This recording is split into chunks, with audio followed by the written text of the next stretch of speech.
Bismillahirrahmanirrahim. I, Mrs. Fawzia Sal from Army Public School and College, Gujranwala, Kent, welcome you all in today's webinar organized by senior students of APS on Human Rights Day. Human rights are the rights you have simply because you are human. A right is a freedom of some kind. It is something to which you are entitled by virtue of being human. Human rights are based on the principle of respect for the individual. Their fundamental assumption is that each person is a moral and rational being who deserves to be treated with dignity.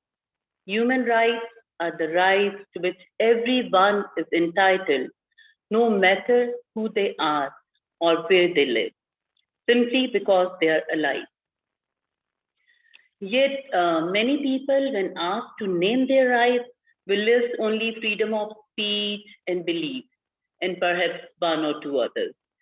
There is no question these are very important rights, but the full scope of human rights is very broad. They mean the freedom to obtain a job, adopt a career, select a partner of one's choice, and raise children. They include the right to travel widely and the right to work gainfully without harassment, abuse, and threat of arbitrary dismissal. They even embrace the right to layer. Spreading human rights awareness among common people is vital for creating a culture of human rights. Unless people are aware about their human rights, they cannot protect their rights or seek redressal when it is violated. The farewell sermon, Khutbah Hajjatul Wada of Prophet Muhammad sallallahu alaihi wasallam, is a complete and comprehensive charter of human rights. All the prophets were prescribed by Allah Almighty to safeguard human rights. The matter is how to act upon the articles of sermon. The strongest vanguard is our youth. We need the energetic efforts of our youth to bolster up such an ethos in our society. Thank you. Now let's formally start our today's session. Over to Ms. Hira.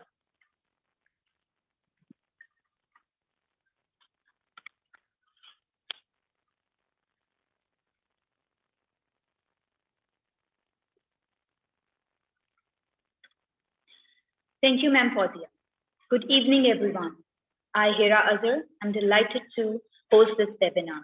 10th of December, the World Human Rights Day, reminds us of our power to stop any injustice or abuse by any authority.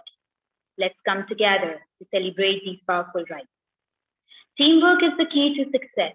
So respected RD Mangla region and a panel of teachers headed by our Honorable Principal, Sir Bukhari, include Ms. Gulmina, Ms. Mahmooda, Ms. Razia, Sir Bangish, who is the overall coordinator and mentor of this webinar as well, Sir Ehsan, IT expert, and the formation joined together to make this webinar possible.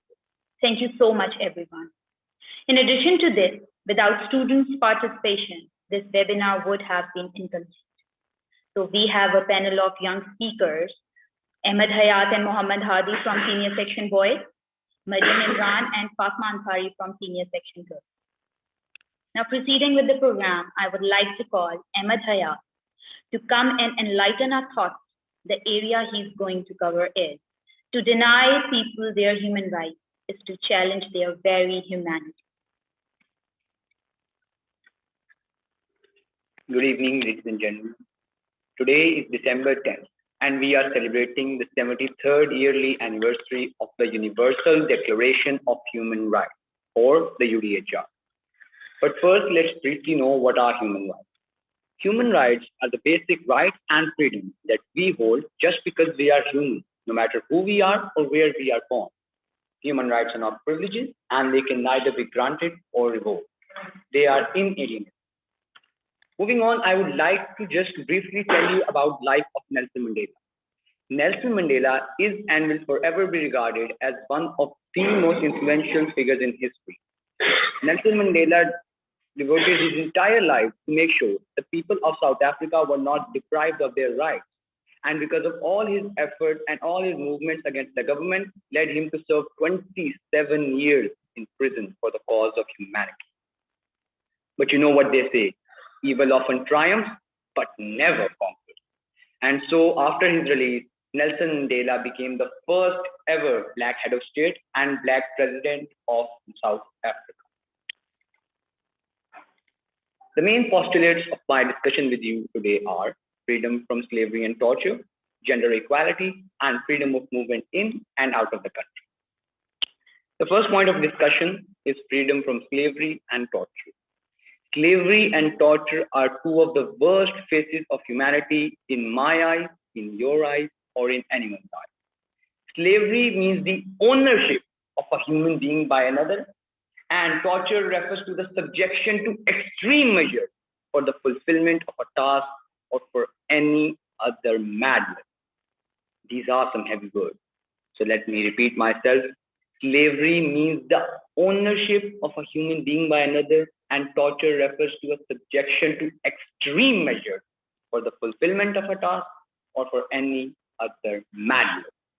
And you know what they say, torture of a bad conscience is the hell of a dictator.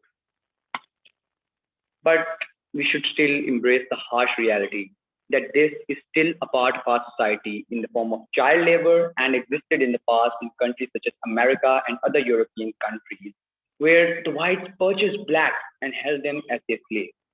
The inhumane treatment of the slaves of America permanently damaged the psyche of the African American, which endured a considerable amount of damage, abuse, and torture. These practices cause permanent psychological problems known in today's terminology as racism. But I believe no matter how much I emphasize or how much I stress on slavery, I could never say enough. But I believe that Sir Winston Churchill summed it up the best. He said, and I quote, that war is horrible, but slavery is worse. The second point on the agenda is gender equality. Gender inequality is one of the most fatal termites that is slowly eating away the structural supports of our society. Gender equality means there should be an equal distribution of rights among men and women should not have to face discrimination if they are guilty of belonging to a different sex. Rather, they should and must be awarded equal jobs, equal laws, and equal ethics. In my point of view, the biggest example of gender inequality in our country, aside from all the cases of harassment that arise in the media day in and day out, is that most women don't have, or should I say more precisely, they are not allowed to have their right to education. So Pakistan, we need to fix the state of gender discrimination in our country if we wish to progress and have a respectable position in the Committee of Nations. Hazrat Muhammad sallallahu alaihi wasallam, explaining the gravity of women's rights in society, said the following words: "The best of you are those who are the best to their women." And Fatima Jinnah, the mother of the nation and one of the founding members of Pakistan, said that no nation can rise in the height of glory unless your women are side by side. So Pakistan, I please beg of you, educate your women. The last point that I would like to discuss is freedom of movement in and out of the country. The Article 13 of the UDHR states that every person has the right of movement in the country, which is a protest, or he or she can leave the respective country and seek refuge in other countries because of the state of country. Take, for example, the current state of Afghanistan, where millions of people are flooding away from the country because they believe that the condition of the state is a threat to their freedom. This is a prime example of the Article 13. Some people believe that the solution to these problems is that build a wall. That is going to progress humanity. But wait a minute. Didn't we try to build a wall? Let's rewind the time a little bit. Somebody in East Germany thought it was a great idea to build a wall, but what happened? That wall came crumbling down and we celebrated that. So humanity doesn't need more walls, it needs bridges. From everything that I have discussed with you, I believe that we must have come to the same conclusion that although human rights have excellently been preserved and implemented, but everything evolves with time. That is just how human nature is. And the UDHR is no exception. Although the UDHR has excellently preserved the rights of human beings of the planet in most cases, but not in the case of the Kashmir and Palestine, which, by the way, are some of the largest dents in the bodies of the UDHR and UN. So I believe that these laws or articles should be reconfigured to suit the modern time. And I also believe that us as an individual should raise a voice wherever we see a violation of human rights. We should not care about this, that I am just one person. How much change could my single voice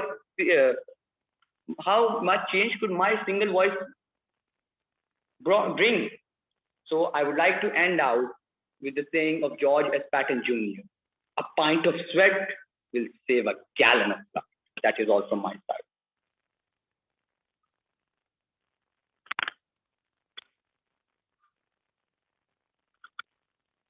Very well done, Emmett. Now, broadening today's agenda, Mariam will come and throw light on one of the most vital points of this webinar. Assalamu alaikum. My name is Mariam Imran, and today I'm truly honored and delighted to have been given this opportunity to add more to this topic of human rights under discussion. Today, my topic of enlightenment is going to be about the right to education. First of all, I'd like to recap of what human rights are. Human rights are the basic and fundamental rights inherent by all human beings, regardless of anything they contain or any status that they occupy, like their race, their religion, or their gender, and much more.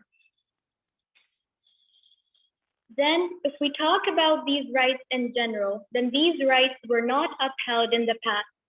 Thus, there was a fundamental need to bring these rights of every human to light, so that whether it be Muslims, whether it be Hindus, whether it be Black, white, poor, rich, etc., could all be treated equally. Thus, for this very reason, the Universal Declaration of Human Rights was the very first article adopted by the General Assembly of the United Nations on the 10th of December, 1948. And this was the first legal document which set out the human rights which were to be universally protected. Okay. Then we're going to talk about Article 26 of the UDHR. Article 26 of the UDHR states about the right of every human towards the access of education. This article also affirms that education is a fundamental right of every human being in the world.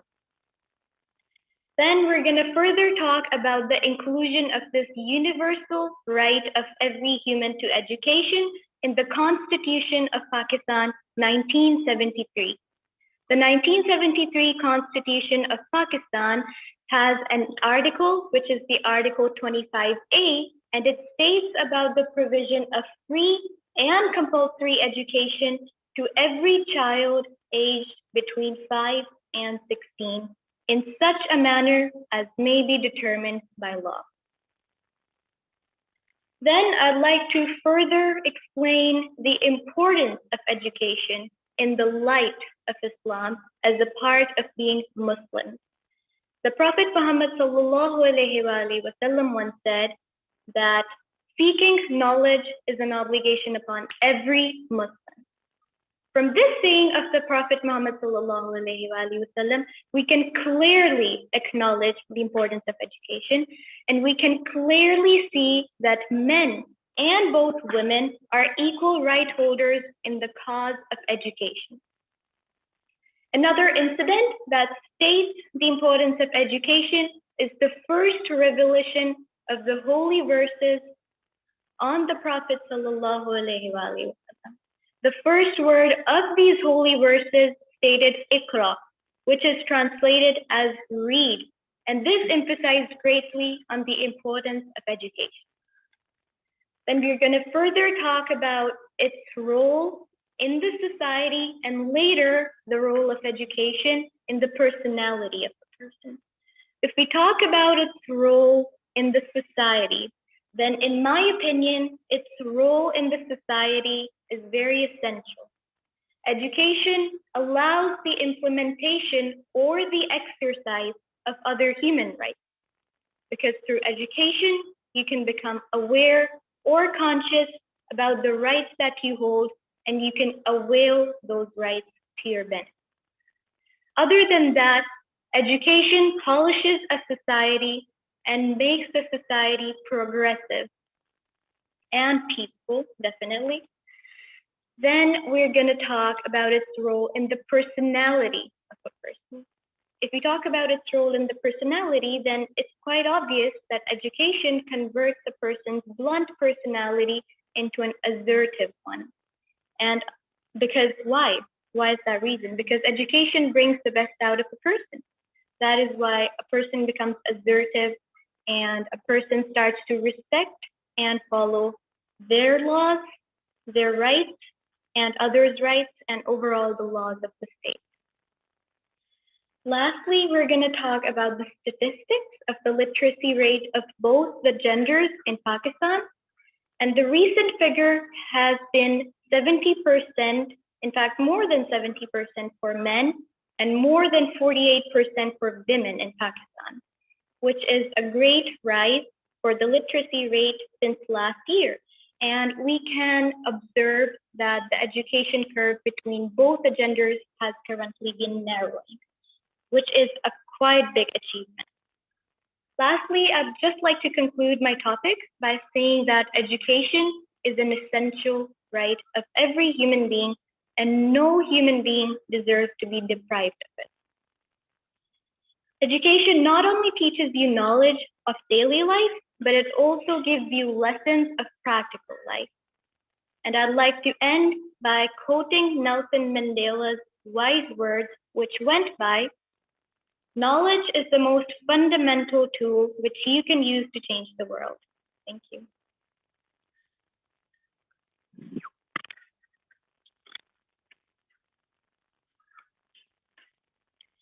Very impressive. Freedom of belief and religion is another very important area, which is going to be covered by Muhammad Hadi.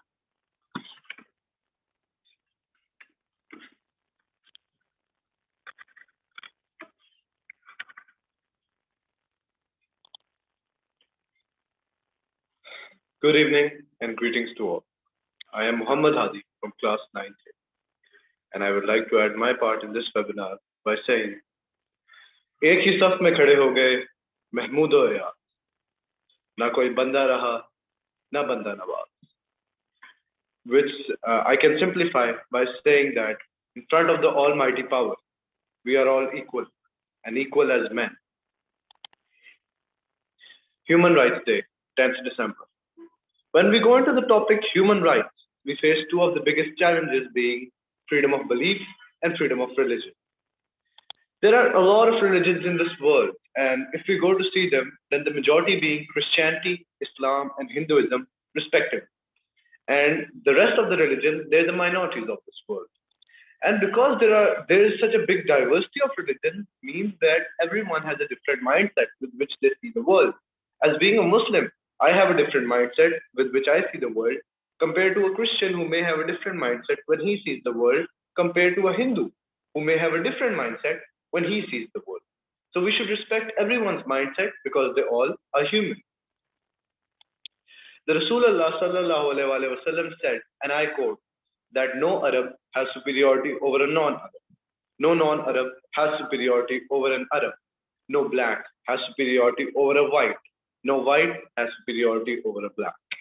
The Sultan Mehmed of the Ottoman Empire said that I swear to the name of Allah on my sword that I shall behead him who touches the monasteries and churches of the minorities in my empire, which further goes to show that Islam is a religion which supports freedom of belief and freedom of religion. As a wise man once said, give respect to get respect. So we should respect everyone's religion, even if it is different from our own. Because if I don't respect someone's religion now, we may start an argument. That argument turns into a riot. That riot turns into a fight. This fight may turn into a large-scale war, which will be not healthy for the people with us, for our country, for our world. And we should respect all religions. And if your religion does not teach you love, regard, and respect for others, it cannot be the religion of humanity. It is not teaching you the three basic human rights. And at the end, you argue that my religion is perfect, even though it does not teach these. How is your religion perfect when it's not teaching the three basic human rights? How can you say you're on the correct religion? How can you say you're even on a religion when your religion does not support human rights, the three basic human rights? Love your religion from the bottom of your heart with full zeal and zest. Be willing to sacrifice your life on it, but respect for the others. Because put yourself in their place. They love their religion as much as you do. They will sacrifice their life for their religion, because and so will you for your religion. Now, if we come into the state of Pakistan, we go to see that Pakistan has a lot of religions with it, with Islam being the majority, and the Christians, the Hindus, and the Sikhs being the minorities of Pakistan, and all the other religions in Pakistan being the minorities. These minorities are those who are facing religious discrimination, which is pathetic in my eyes. Religious discrimination leads to nothing but war. Religious discrimination should not be present in a society. Just because he or she is of a different religion doesn't mean he's not a human. Recently, it happened in Pakistan when Christians were evicted from their houses and were burnt alive. What type of humanity is that? We should have a broad mind. We should be open-minded when we look at this.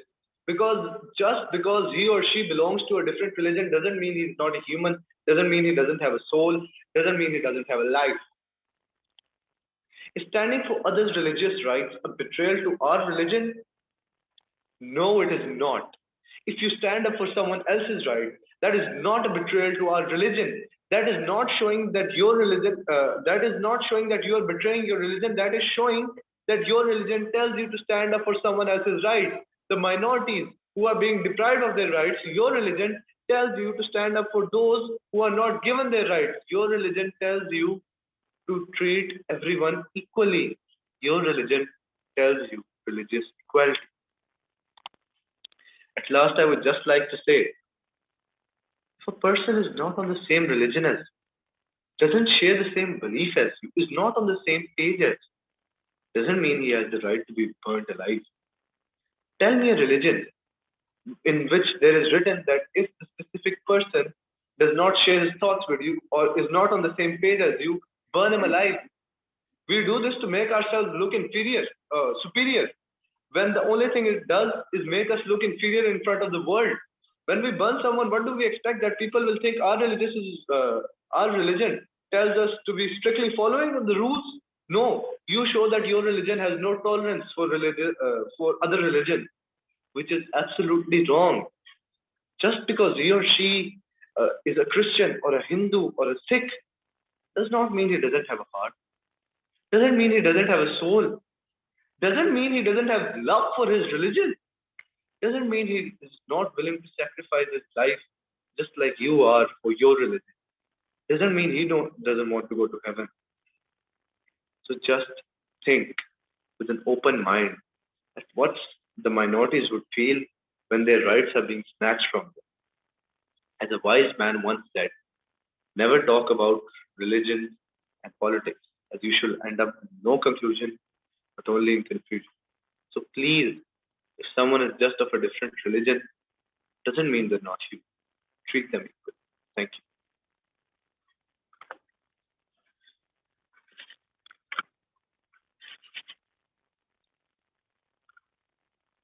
The young speaker elucidated his point of view in a very, very remarkable way. It is a matter of pride that today's youth insight has been awoken. Injustice anywhere is a threat to justice everywhere. Let's see what the young lady Fatma Ansari has to speak about. Bismillahirrahmanirrahim. Adding on to the very healthy conversation that we've been having, I'd like to add in my 2 cents. Number 1, injustice anywhere is a threat to justice everywhere. I'll start off by telling what is justice. So I believe that as Muslims, we are very closely associated with justice by virtue of our faith. In Islam, it is the goal of Islamic law. The Rasul was instructed, "My Lord has commanded justice." In the Quran as well, it is said, "O you who believe, stand firm for justice even against your own self." The Rasul practiced justice in the best of ways. There was once a lady from the tribe Banu Makhzum who had committed a crime and she was caught stealing. So the Rasul was approached as to what shall be done with her. Upon this, the Rasul gave a very strict verdict, to which the Arabs asked for somewhat concession since she was a rich lady. The Rasul ﷺ said, "Nations before you were destroyed, because when an influential man committed a crime, he was not punished. But when an ordinary man committed a crime, a limit was imposed on him. I swear by Allah that even if Fatma bint Muhammad had committed the crime, I would have cut off her hand."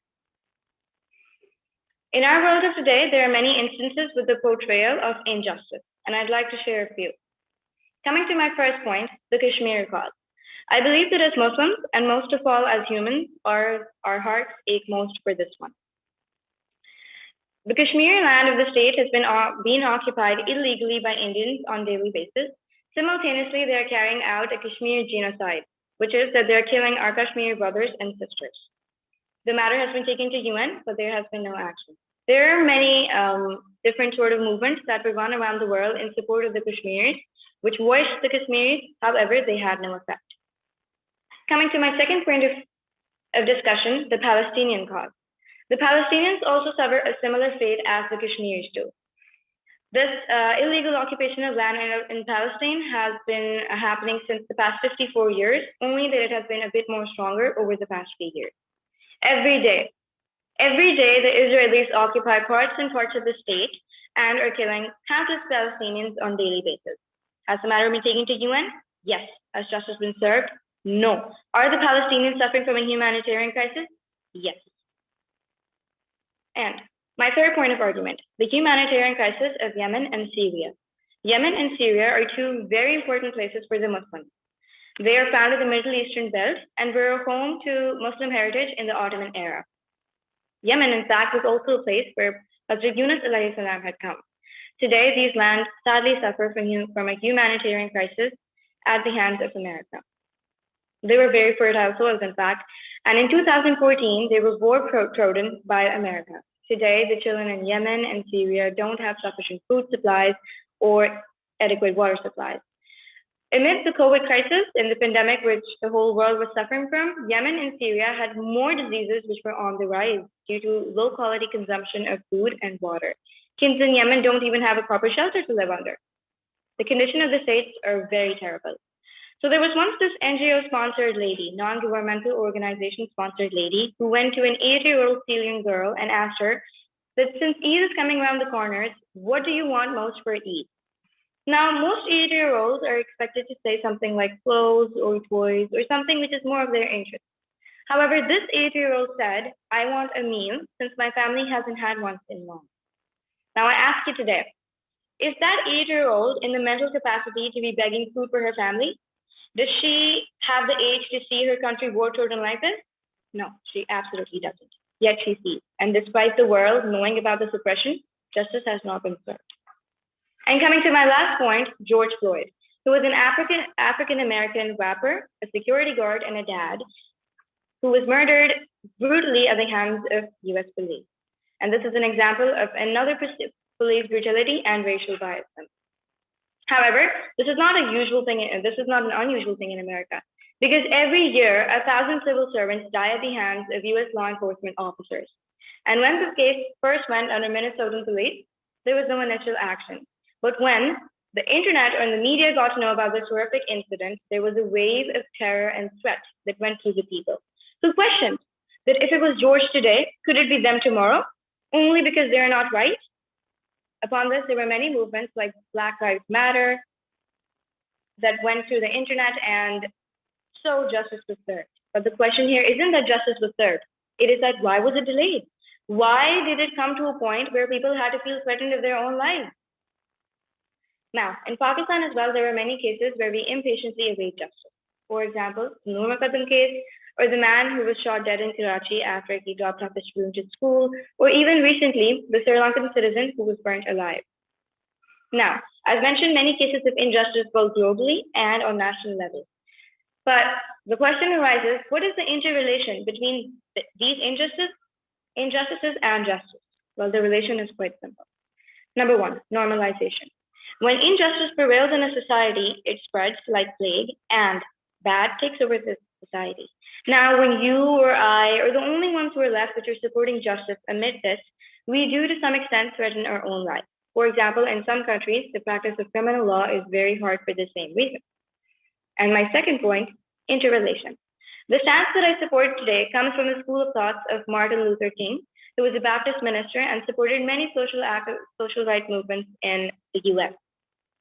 He said, and I quote, "We are caught in an inescapable network of mutuality, tied to a single garment of destiny. What affects one directly affects all other indirectly." To conclude, all life activities and the continuation of life is interrelated. If bad in form of injustice spreads through one activity, then it is bound to affect all others. Thank you.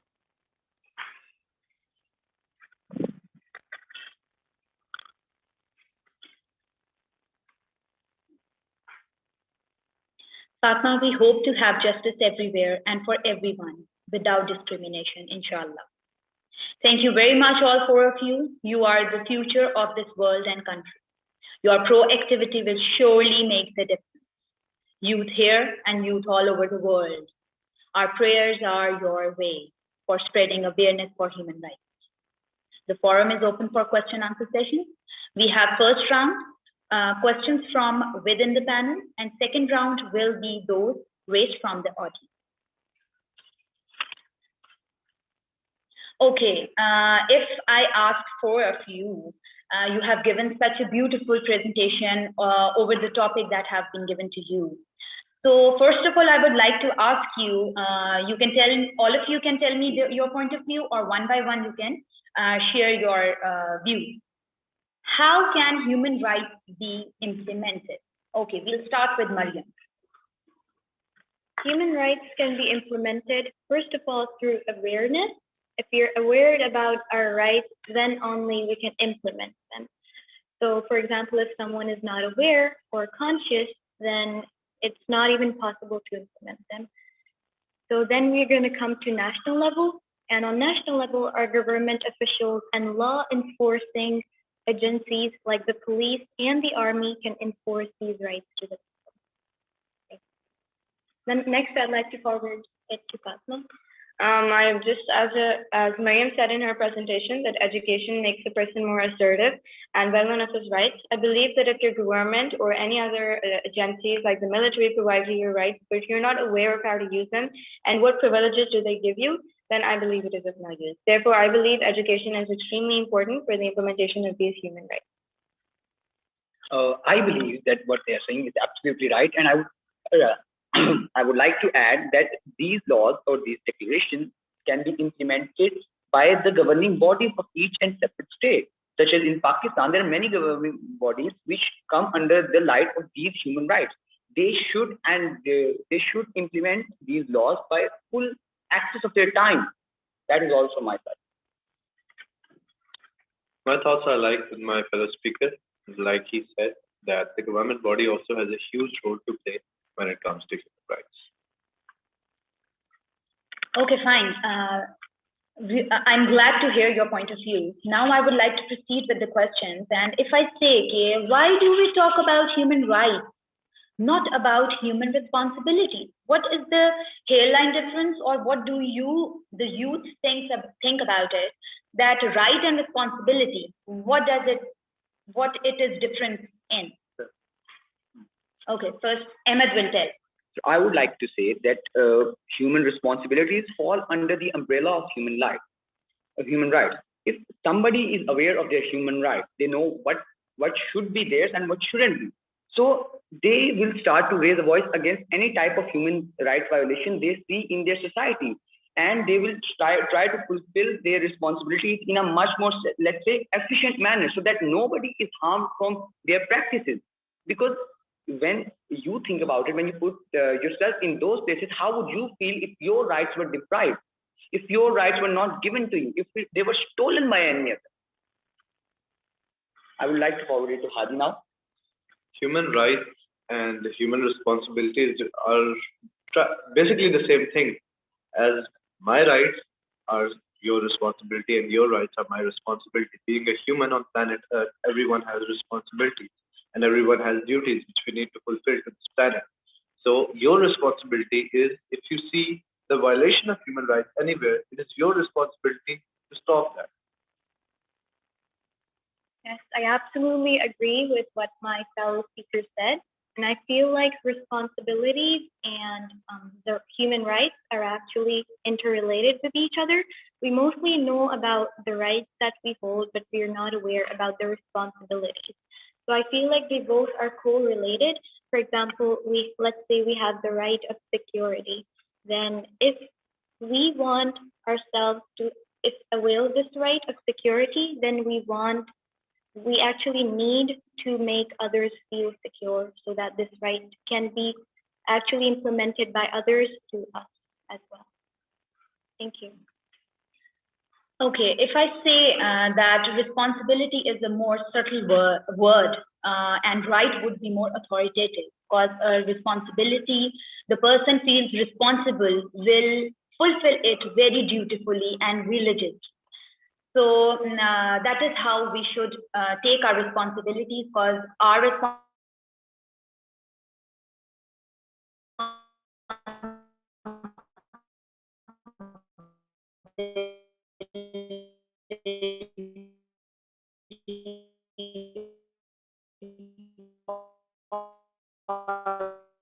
right is the duty.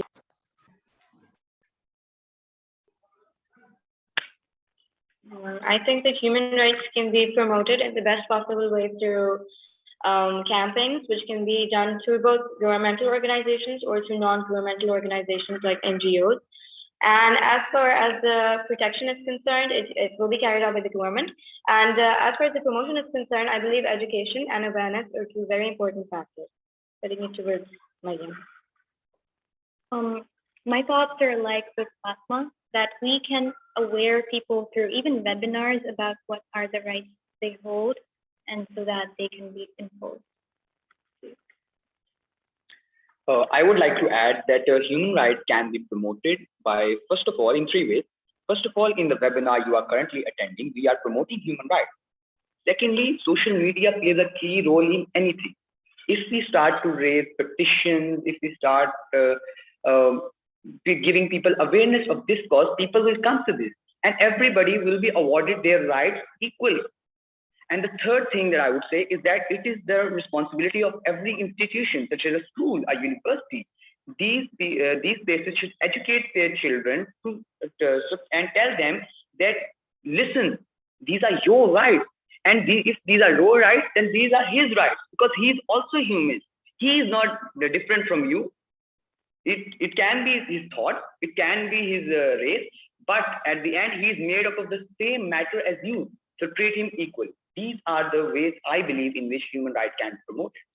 Okay, Ahmed, if I add in here that if you need to wake up somebody, like you said, we need to wake up the other person, that you have to give the right to that person, then it would be like, if we need to wake up somebody means he is not that responsible.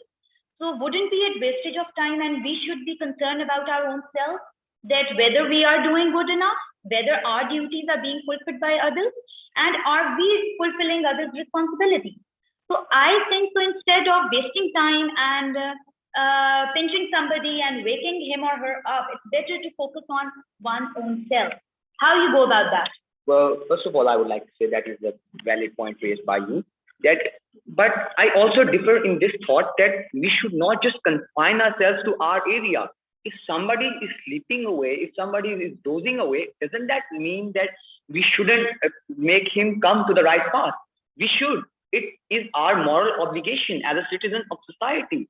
Or who knows, if I even don't know him, he's just a stranger.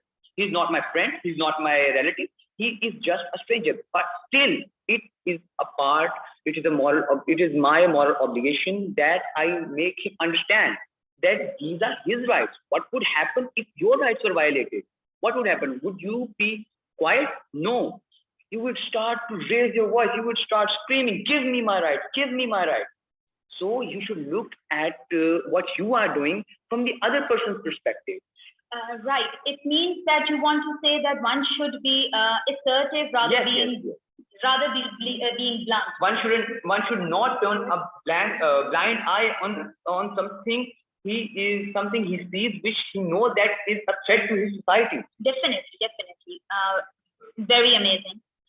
Okay, Mohammed Hadi wants to add on that. And I believe that we should not violate someone's right just because his rights are being violated today doesn't mean that we are safe. Our rights could be violated tomorrow. So if we stand up for someone today, maybe someone will stand up for us tomorrow. But surely if you don't stand up for someone's right today, then no one is going to stand up for your right tomorrow. You mean to say there's an interrelation between everything else? I couldn't have said it better myself.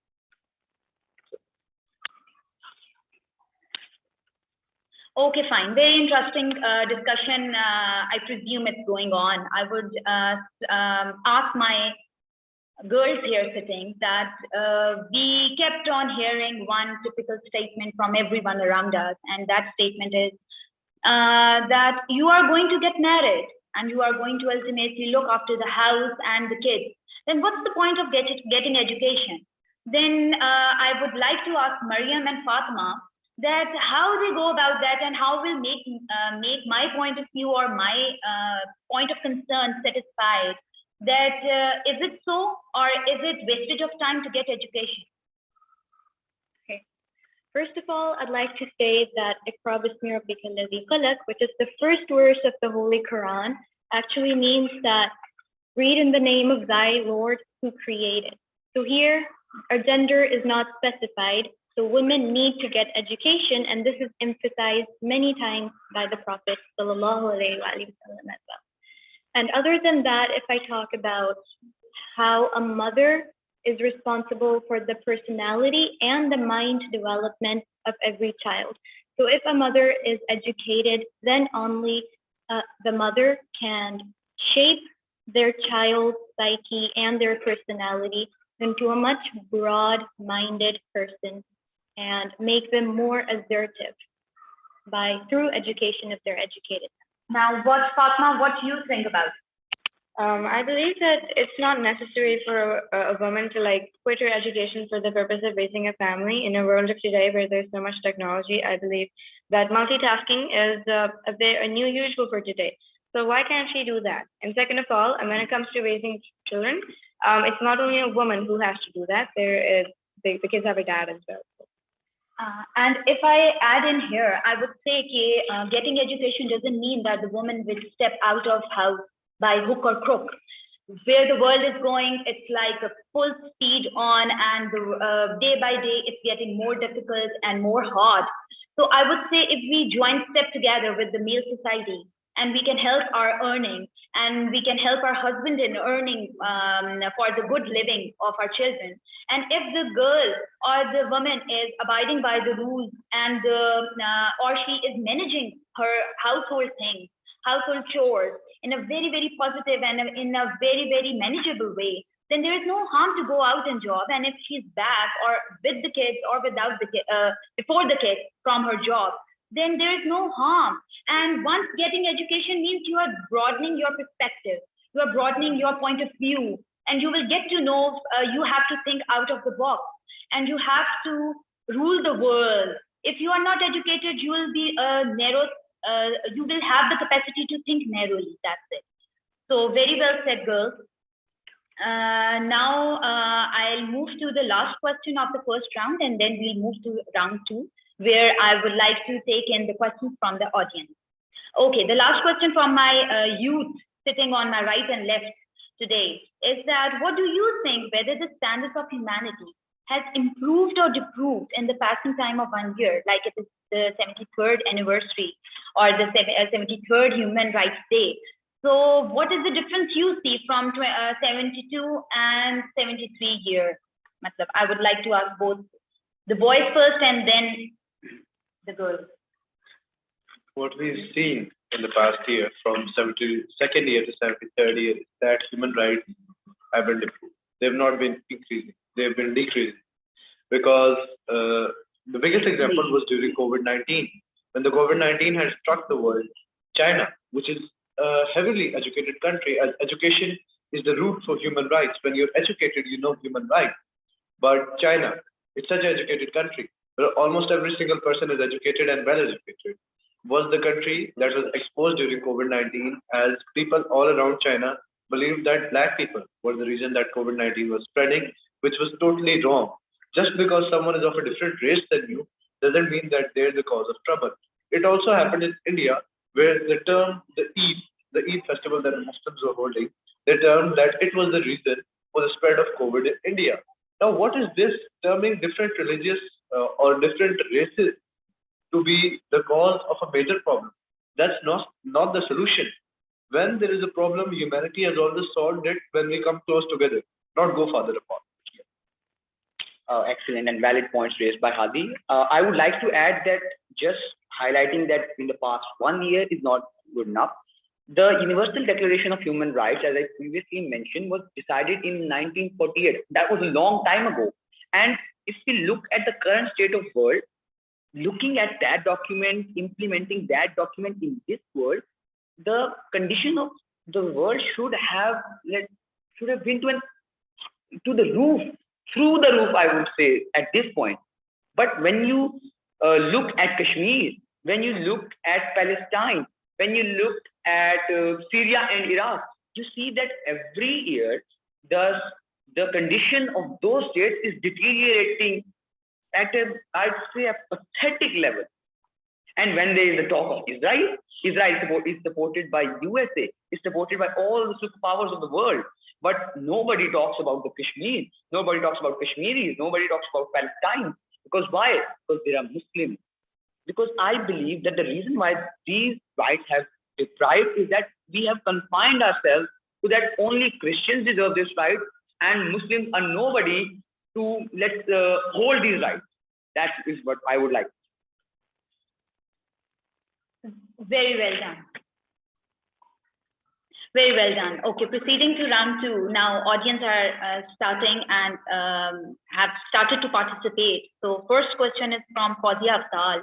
She says she wants to ask the panel here that what are the basic rights you think our women are deprived of? Now, one by one, I'll ask 4 of the kids sitting around me. Please, Mariam, first you. Interrelated to my topic, I think that women in different sects of Pakistan are deprived of education. For example, in Balochistan, many women are not allowed to take education as they have a mindset that women do not require education as they're later going to get married and have kids. But as I mentioned earlier, mothers are actually responsible in shaping a child's psyche and the personality. Thus, education is very important, which in various parts of Pakistan, mostly Balochistan, are deprived of many women. Fatma, you please add into it. I believe that choice of employment or choice of marriage are 2 other aspects to which most women are denied in Pakistan. And I believe that these are very fundamental human rights to which they are denied. Having a job or having a choice of your marriage are very important decisions in a person, specifically when he's moving in his youth. And I think they're denied in Pakistan. And I believe that it is one's own life. Means if a person wants to marry someone or if a person wants to select certain profession, so it is the right from every sort of religion. No religion says that you have to follow certain set patterns. So I totally appreciate the point of view of girls that they have discussed here. Now I come to Ahmed Bukhari's question, and here is that how to implement 100% children education rights in Pakistan. So first I will go to the boys' side. That is. Now, before going to the next question here, I would like to add that women in our society, they are not even given a right to keep property in their name or even to do business or trade. So it is very, very alarming that they are deprived of these very basic rights. And if I say we need certain back of male, so I would say if the male is required, so we need to look into it and we need to say that we are also human beings. Even this gender inequality is that even discrimination in food, in education, maybe the male child is preferred to given a chance to join any higher university or institute, but the girls are not. So we all need to take care. And it's heavy-heartedly I would like to add in here is women are still in our backward areas. We are still leaving girls behind and we are not giving them that much exposure the way the world is doing and the way we should move on. It's high time. So now boys would like to add in here. And the biggest problem I would like to add that women are not given their freedom to justice, as everyone deserves a shot at justice. And when you're not given justice, your society cannot proceed, as every human being on this planet Earth has the right to justice, and it cannot be taken from them. Justice will always be delivered one way or another. And I would like to say that another key aspect that is that's missing is that women are not paid equal to the men for the same amount of work. In many parts of the world, women do 70% more work than men, but are still paid 44% less time than men. So we need to fix these type of issues. Okay, fine. Now I would like to move on to the question from Ahmed Bukhari Saab. He said that how to implement 100% children education rights in Pakistan. Let's see what our youth have to say about it. If we want to implement 100% of children's educational rights, even though this is a difficult task, seeing that when we go to the few tribal areas and we go to the backward areas of Pakistan, such as Balochistan and Khyber Pakhtunkhwa, Gilgit-Baltistan, we go to see that education is not promoted that well.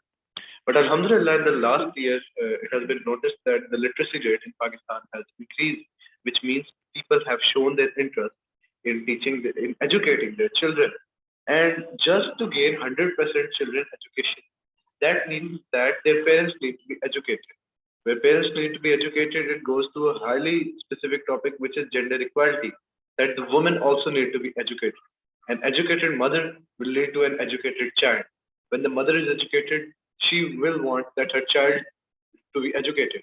And when the child will be educated, eventually the whole society, slowly but steadily, I assure you that the whole society will start moving towards education. And once education will start spreading, it will not stop until it spreads 100% all over the country and the globe, inshallah. I'd like to add.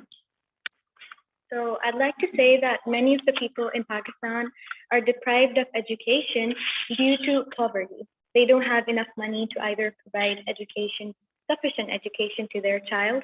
Therefore, I think that the government should impose such laws and should provide free education to the lower sect, to the poor sect of the society, so that they can also avail those rights of education. I'd like to add too. I believe apart from the government making policies to ensure 100% education in children, the rich section of the society, the upper class, should also participate.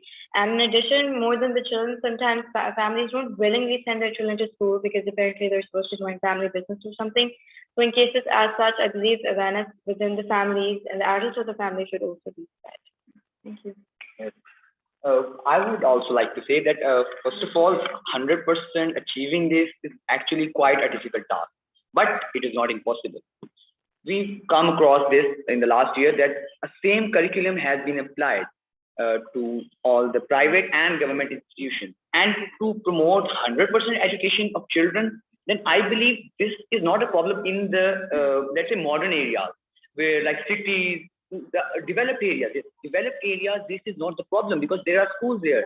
This is a problem in rural areas where there are no institutions to educate children, where there is nobody who is willing to teach children of the modern ways. So we need to build institutions in rural areas make them free of cost, or if you don't want to make them free of cost, 1 rupees per year, and then you will have every educated child in society. Okay, if I say here कि कतरा कतरा करके समंदर बनता है, तो I wouldn't be wrong. So we need to join our hands together, and we need to look into this thing, and rather making a business, the education system, rather making a business, we should make it a heart and soul. रूहानी माँ बाप का अगर दर्जा दिया गया है उस्तादा की मैनेजमेंट को, तो फिर हमें उसको प्रूव भी करना चाहिए, and we should be looking into it कि we should give heart and soul to the today's society so that they can bring a better, healthy future of the world and of our country as well. Okay, moving on to next question. Minahil Murtaza asks, how can we assure that human rights are not being violated at a particular place? So Fatma would like to answer this question. I think that we can assure that human rights are not being violated at a particular place by different organizations. We should have many organizations in different parts of the country so that this can be ensured. Apart from that, there are agencies like the military and the police which are supposed to ensure the violation of human rights. So in this case, in this regard, we should ensure that our agencies like police are extremely vigilant and are very dutiful to their job. Ahmed wants to add in here. I would like to add that to ensure that human rights are not violated at a particular place, there are actually 3 steps. First of all, at an individual level, as I previously explained, one individual must take a stand against the violation of human rights at any particular place. But the question also arises that how stubborn our society is. People don't listen to each other. So what should be the next step in that? Next step should be taken to an institute. There are many institutes in Pakistan which are responsible to ensure that human rights are provided equally to every person. So the second step that should be ours, that we should take them to the institution. Then it is the responsibility of the institutions to look after the welfare of that particular place. But when this problem becomes a whole nation's problem, a termite expressed throughout the nation, a cancer, then we should take it to the UN, the United Nations, because the United Nations has a Security Council which has the authority to deploy NATO to a place where the human rights are being violated, where it is not suitable for people to live. Thank you. Okay, Mohammed Hadi wants to add. I'd like to add in this healthy conversation, I mentioned it before and I'll mention it again. Education, education, education. Education is the root of a society. When people will be educated, there will be less violation of human rights. Because when a man is educated, he knows what's wrong and what's right. Not only a man, when a man, a woman, every person in this society will be educated, they'll know what's right and what's wrong. They'll know what not to do and what to do. They'll know to act when they see a violation of human rights. So society will prosper. Yes. Society will grow. Development will be there. It will be a prosperous society. Due to education. Yes, just due to education. That highlights the importance of education and the gravity of education. I would say here that positive and negative is everywhere. It is the choice that we make or any other person makes, whether he has to join the positive group or he has to join the negative group. So Minahil, we cannot give 100% clarity or purity of anything. So we need to be the one who makes the difference. And we should stand by how to make a difference. And education, social norms, civic sense, these are the points that will give a person an urge to make a difference. So I hope questions are done. If I ask my team that any other questions to answer, we are done with it. Okay, fine. Concluding this webinar feels so encouraging that today's child is lighting up the way in right direction. Selfish approach is diminishing and provision of human rights are on the uprise, regardless of global boundaries, racial groups, religious discrimination, and many, many, many more. Psychologically, educationally, spiritually, emotionally, morally, and ethically. It is our responsibility to fulfill our duty because our duty is the right of other person around us. We have to say big no to injustice and inhumane behavior, because continuation and progression of life are all interrelated. When injustice spreads through one activity, it's bound to affect all others. Let's all join hands together for promoting a peaceful world. I am highly grateful on behalf of our team to the audience who tuned in and added life to this session and made it interactive. Your presence motivated our young speakers as well, who are the future of this country and this world. Thank you so much for your precious time. God bless you all.